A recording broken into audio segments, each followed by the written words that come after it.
Have you ever found yourself just standing in an elevator feeling like a very polite, decorative plant? Oh, absolutely. Just staring at the doors. Right. Staring at the floor, numbers ticking down, and you just simply cannot think of anything to say. You want to speak, but your mind is just a complete blank. Yeah, or, you get asked something incredibly basic like, how was your weekend? Oh, the classic trap. Exactly. And your brain just completely locks up. You say something flat like, good. And immediately you realize, well, I've just stranded both of us in this conversational no man's land. You killed the conversation before it even had a chance to breathe. Completely kill it. It's such a universal experience, but understanding why it happens actually changes everything. So, welcome to episode 10 of our ongoing series. Today, our mission is to decode the art of communication to help you, the listener, conquer social awkwardness, master small talk, and really build those deeply authentic connections. Yeah, we're pulling insights from a really comprehensive stack of guides today.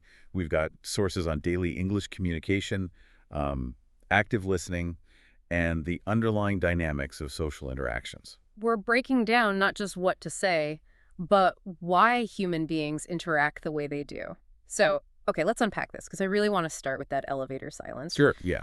Why do conversations die in our heads before we even open our mouths?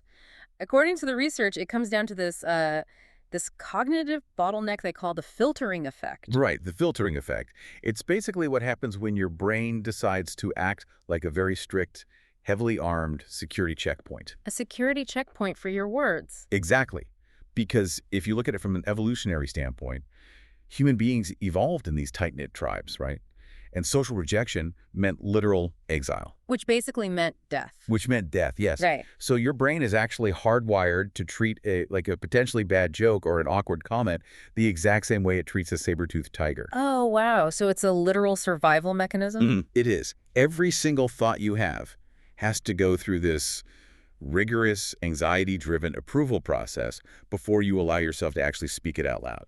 So you think of a comment, and immediately your prefrontal cortex kicks in, like, wait, is that funny enough? Is it too weird? Am I going to sound uneducated? Yep. And by the time that thought finally, clears security, the conversational window has already slammed shut. You've overthought it to the point of complete paralysis. Which is why the sources point out that we almost always speak for approval rather than for clarity. Yeah. We're so terrified of making a mistake that we preemptively weaken our own messages. Oh, I see this all the time. We pad our sentences with apologies, right? We say, this might be a stupid question, but... Maybe I'm totally wrong here, but... Yeah. We strip all the strength out of our words just as a defense mechanism. It's kind of like having way too many apps open on your smartphone. Oh, that's a great way to put it. You're running the Do They Like Me app, the Am I Standing Weird app, the what did they just say app, and it just eats up all your cognitive RAM until the brain essentially crashes. It really does. You just overheat. But, I want to push back on this a little bit. If we completely remove this mental filter, don't we risk sounding foolish or saying the wrong thing, especially in front of strangers? Like in a corporate environment, talking to your boss's boss, dropping your filter isn't just an experiment. That's a massive career risk. Well, this raises an important question. How do we distinguish between structural hierarchy and social worth? What do you mean? Because you're right, structural hierarchy is very real in a corporate setting. You might be lower on the org chart, sure, but the anxiety you're describing, that doesn't come from the org chart. It comes from assigning the other person the role of a judge. Ah, like you're on trial. Exactly. You feel like you're on trial. The essential mindset shift here is telling yourself, no one is above me socially, and I'm not above anyone else. So it's not about pretending you have the same job title as the CEO. No, not at all. It's more about viewing yourselves as two travelers trying to read the same map. Confident people don't wait to feel ready or perfect. They don't strip away professionalism, they just strip away the performance. You're connecting, not performing. Right. You offer a thought, observe the reaction, and calibrate. Nobody's grading you for saying, nice weather. You just treat the conversation as an experiment. Okay, so if the brain is hardwired to see social interaction as a threat, how do we physically get the words out without panicking? Because we've got the mindset, but we need the mechanics of starting the chat. The main mechanism the sources recommend is something called the 3-second rule. The 3-second rule. Yeah. When you notice something in your immediate environment, you say it out loud within 3 seconds. Just whatever pops into your head. Well, related to what's right there, you just catch the idea and say it out loud before your brain has time to reject it. Okay, so the mechanism is basically biological. You're moving faster than your brain's threat detection system. Precisely. You bypass the security checkpoint by moving before the guards even wake up. You don't need some genius pre-planned opening line. Which is good because rehearsed lines usually sound, well, rehearsed. Yeah, the signal performance. hmm Instead, just comment on the immediate environment. The long line you're both stuck in, the hot day, or, I don't know, a dog walking by with better hair than all of us. Something simple like, I hate sand, it gets everywhere, just to keep things warm. Exactly. Though, as the sources warn, please avoid saying things like, I feel destiny has brought us to the bread section. Yeah, that might be a bit much for the grocery store. Keep it normal. So it's really about building what I like to call conversational snowballs. Conversational snowballs, I like that. Every tiny chat adds a little bit of snow to the relationship. You start with small, quick interactions with acquaintances, and eventually they roll into much bigger snowballs, which become friendships. And that's why the sources note that 90 to 95% of all small talk revolves around just 5 easy topics: work, travel, food, life, and weather. But wait, talking about the weather feels like such a massive cliche. Why do the sources insist on these basic topics? Because the goal of an opening line isn't to sound brilliant. It's not about the information being exchanged. It's to put the other person at ease. The moment just needs to feel lighter, So the actual content of the words is entirely secondary. completely secondary. When you say, can you believe this rain? Hmm. You don't actually want a meteorological assessment. Right, you're not asking for the barometric pressure. No, you're sending a psychological signal. You're saying, I'm friendly, I acknowledge you're here, and this is a safe, non-hostile interaction. Wow, that changes the framing entirely. So once we get the snowball rolling with this kind of safe, small talk, how do we keep it moving without getting stuck in those awful, awkward silences? This is where we get to the secret engine of conversation. It's a skill that actually takes the pressure off the speaker. Oh, we love taking the pressure off. What is it? It's active listening combined with the art of threading. Threading. Let's get into threading, because the guides point out an uncomfortable truth here. Most people, they aren't actually listening.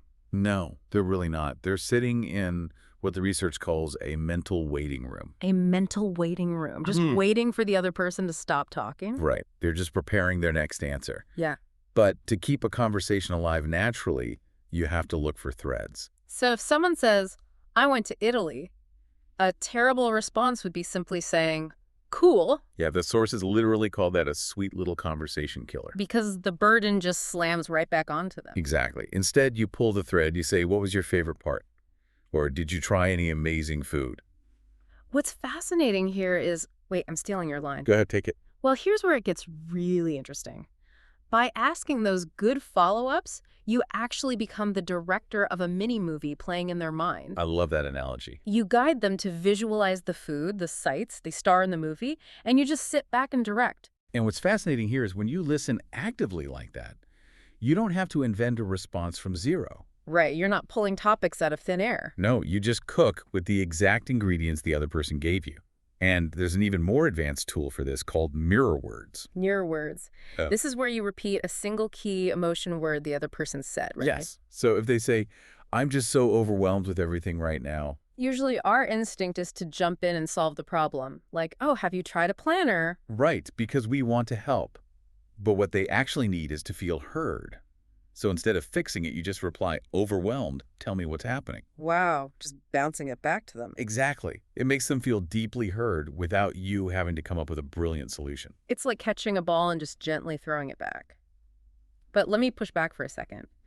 What if you do all this? You're threading, you're mirroring, and your brain still goes completely blank mid-sentence. Like the panic hits and you freeze. It happens to the best of us.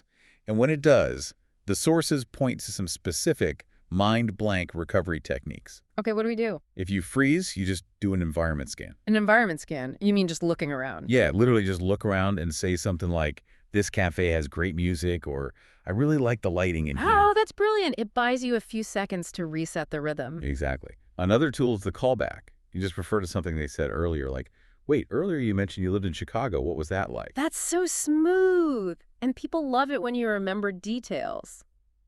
Okay, so we're actively listening, we're threading topics. How do we transition from polite, mechanical small talk into a genuine, memorable human connection. That requires stepping into empathy and healthy vulnerability. And there's a really interesting psychological concept here called the pratfall effect. The pratfall effect. This is the idea that making small mistakes actually makes you more likable, right? Yes, even native speakers mess up. You drop a pen, you stumble over a word. Instead of hiding your flaws, you embrace them. Because perfection is intimidating. Exactly. Flaws make you human. But the sources emphasize pairing this with healthy vulnerability, which means sharing a small, honest truth without oversharing. Right. There's a big difference between vulnerability and just emotionally dumping on a stranger. Huge difference. Same. If someone asks how you are, the robotic answer is, I am fine. Which means absolutely nothing. Right. But a healthy vulnerability response would be, honestly, it's been a pretty heavy week, but I'm trying. How are things with you? You offer a real window into your life, but you immediately pass the ball back. Yes. You don't demand they fix it. It's really about a shift in focus. Don't try to be interesting, try to be interested. Oh, that's exactly it. Don't be the firework trying to dazzle everyone. Be the spotlight that makes the other person shine. So what does this all mean? Well, if we connect this to the bigger picture, real social power isn't loud or flashy. It's calm. It's grounded. It's making people feel safe. Exactly.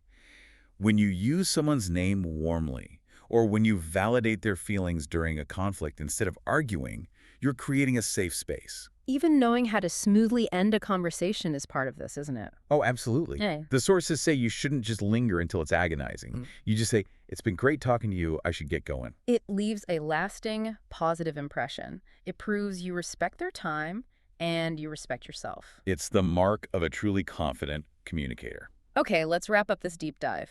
Mastering communication means taking off that heavy mental filter. You use your environment to break the ice, right? The 3-second rule. Right? And you thread conversations through active listening rather than just waiting for your turn to speak. And most importantly, you allow yourself the grace of healthy vulnerability and small mistakes. You don't need perfect grammar or a massive vocabulary or this flashy personality to be magnetic. You really don't. You belong in any conversation just as much as anyone else does. You just need the courage to show up and be present. Exactly. But before we go, we want to leave you with a final lingering question to ponder. We've talked extensively today about using deep, non-judgmental, active listening to make others feel safe and understood. Yeah, mirroring, threading, validating. But what would happen if you started applying that exact same level of compassionate, active listening to your own internal monologue? Oh, wow. That's a powerful thought. How would your life change if you stopped filtering and judging your own thoughts and started treating yourself with the same empathetic curiosity you offer to a stranger? Something to think about. Definitely. Thanks for joining us on this deep dive. Go out there, drop the filter, and pull a thread.